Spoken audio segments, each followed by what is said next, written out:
নমস্কার। আজকের আয়োজন কালপুরুষ রাশিচক্রের দ্বিতীয় রাশি বৃষ রাশি 2025 কেমন যাবে। তাহলে শুরু করা যাক। বৃষ রাশি হচ্ছে শুক্রের রাশি এবং 2025 হচ্ছে মঙ্গলের বছর। বৃষ রাশি ও লগ্নে জাতক জাতিকাদের সপ্তম এবং দ্বাদশপতি হচ্ছে মঙ্গল।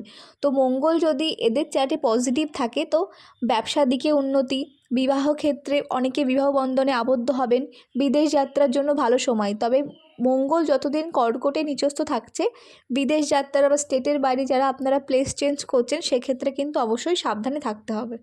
মার্চ মাস পর্যন্ত শনি দশমে থাকা এবং 4th হাউসে দৃষ্টি দেওয়ার জন্য কিন্তু আপনাদের হার্ট পেট সংক্রান্ত সমস্যা হতে পারে।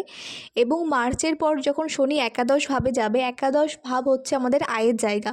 তো আপনাদের কিন্তু পরিশ্রম করতে হবে। পরিশ্রম করলে কিন্তু আপনাদের আয় উন্নতির জায়গাটা কিন্তু বেশ স্ট্রং হবে। কারণ 2025 এমনিতেই মঙ্গলের বছর, এই বছর অলসতা এমনিতেই করা যাবে না। সমস্ত রাশির অ্যাক্টিভ থাকতে হবে, এক্সারসাইজ করতে হবে। আর যেহেতু শনি একাদশভাবে প্রবেশ করছে, অনেকে কিন্তু কর্ম পাবে, চাকরি পাবে, কর্ম পরিবর্তনের জন্য খুব ভালো সময়। অর্থনৈতিক ক্ষেত্র কিন্তু বেশ স্ট্রং হবে, সমাজে লোকের সাথে কানেক্টিভিটি বাড়বে, নিজেকে নিয়ন্ত্রণ করার ক্ষমতাও কিন্তু বাড়বে এবং স্টেবিলিটি পাবে।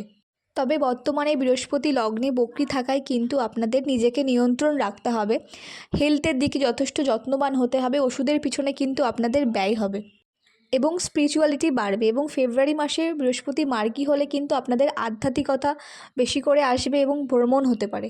এছাড়া মুখের ভাষা সাবধান, নেগেটিভিটি থেকে সাবধান এবং পেটের সমস্যা, মাঝে মাঝে রাগ আসবে, এগুলো কিন্তু আপনাদের নিয়ন্ত্রণ করতে হবে। মে মাস পর্যন্ত পঞ্চমে কেতু থাকায় এবং একাদশে রাহু থাকায়, পঞ্চমে যেহেতু কেতু আছে এক্ষেত্রে কিন্তু সন্তান দিক থেকে কিছু সমস্যা এবং আপনাদের রিলেশনশিপে যারা আছেন তাদের কিন্তু কিছু মনোমালিন্য বাড়বে। মে মাস চলে গেলে কিন্তু আপনাদের রিলেশনশিপের জায়গা কিন্তু বেশ স্ট্রং হবে এবং আপনাদের সম্পর্কে কিন্তু উন্নতি হবে। মার্চ থেকে মে মাস পর্যন্ত শনি ও রাহু যেহেতু মীন রাশিতে থাকছে, শনির গোচর হচ্ছে মার্চ মাসে এবং রাহুর হচ্ছে মে মাসে। তো মার্চ পর্যন্ত শনি ও রাহু একাদশে থাকায় কিন্তু ব্যথার সমস্যা বাড়বে এবং আঘাত প্রাপ্তির সম্ভাবনাও দেখা যাচ্ছে। মে মাসে বৃহস্পতি যখন মিথুন রাশিতে অর্থাৎ সেকেন্ড হাউসে গোচর করবে, তখন কিন্তু সেভিংসের দিকে বেশ ভালো উন্নতি এবং কর্মোন্নতি, কর্মে প্রোগ্রেস। তবে হ্যাঁ, মায়ের দিকের খেয়াল রাখতে হবে, কারণ কেতু মে মাসে কিন্তু 4th হাউস অর্থাৎ চতুর্থভাবে গোচর করছে। শত্রু থেকে লাভ হবে না এই সময়। কর্মে উন্নতি হলেও কিন্তু কর্মের জায়গায় বেশ সমস্যা কিছু দেখা দিচ্ছে। তো এই ক্ষেত্রে আপনারা অবশ্যই সতর্ক থাকবেন। সেল প্রফেশনের জন্য ভালো সময়। আপনাদের কোনো লোন ধার থাকলে সেগুলো কিন্তু শোধ হবে এবং মাথা কিন্তু আপনাদের সবসময় ঠান্ডা রাখতে হবে। 2025 সালে কিন্তু বৃষরাশি বেশ লাভবান রাশি। তবে কিছু ক্ষেত্রে আপনাদের সতর্কতা অবলম্বন করতে হবে এবং পজিটিভ রাখতে হবে। সব দিক থেকে উন্নতি হলেও কিন্তু আপনাদের মনে একটা চাপা টেনশন কাজ করবে অনেক ক্ষেত্রে। মে মাসের মধ্যে হঠাৎ কোনো কিছুতে আপনাদের প্রাপ্তি হতে পারে।